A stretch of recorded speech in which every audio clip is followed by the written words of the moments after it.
मोहसिन ने और अली ने तो मेरे सामने कोई रास्ता ही नहीं छोड़ा। तुम कहाँ जा रही हो हुस्ना? बैठो बेटी, मैं तो तुम्हारे सामने ही बात करना चाहती हूँ। मेरे सामने अम्मा आप क्या बात करेंगी? हाँ, अगर रोशन आपा शौकत भाभी होती तो कोई बात भी थी। अच्छा, तो फिर अली को बताने वाला ये कौन है कि मोहसिन पिछले 18 साल से मुस्तकिल फर्रुख के साथ ज्यादतियां करते चले आए? अगर आपका इशारा मेरी तरफ है अम्मा, चाहे जैसी कसम ले लीजिए, मेरी ऐसी वैसी कोई बात अली से नहीं हुई। गुमानी अम्मा, नसीरा तो झूठी बातें करती रहती है अपने भाई से। आप हुस्ना को कसूरवार क्यों ठहराती हैं? बेटे, मैं किसी को कसूरवार क्यों ठहराऊं?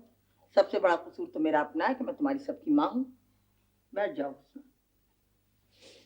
देखो बेटी, शौहर सिर का ताज होता है, घर के बाहर के मामलात का संभालने वाला होता है, लेकिन हर छोटी बड़ी बात शौहर से जड़ देना अक्लमंद बीवियों का शेवा नहीं होता है।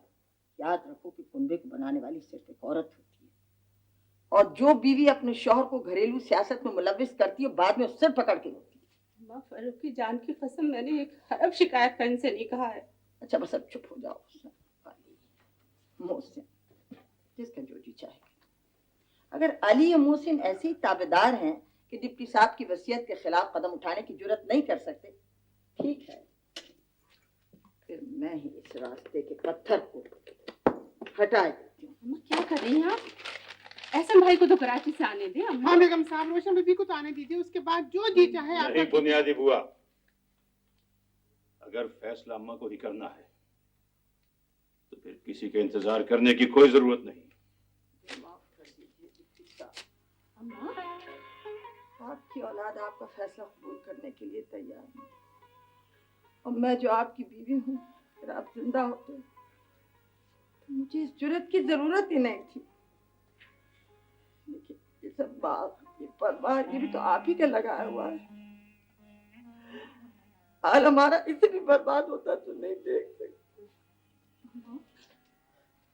अम्मा,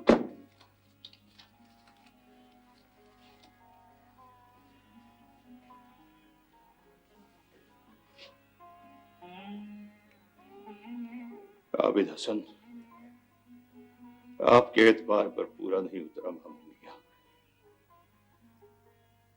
शायद हम में ही कोई कमी थी कि आपके फैसले का फर्म रखने की ताकत नहीं थी। लो, अब तो हट गया ना रास्ते का पत्थर। खानदान के सरपरस्त के हाथ के लिखे हुए तो आरज़ुओं के लफ्ज़ तो थे, ख्वाहिशात तो थी, और क्या था। जाओ बेटी, तुम अपनी ससुराल जाओ। 22 बरस के बाद तुम्हारा शौहर घर लौटा है। मैं तुम्हारे घर को दोबारा उजड़ता नहीं देख सकती हूँ हुस्ना, और न मैं मोहसिन को गम से घुलता देख सकती हूँ।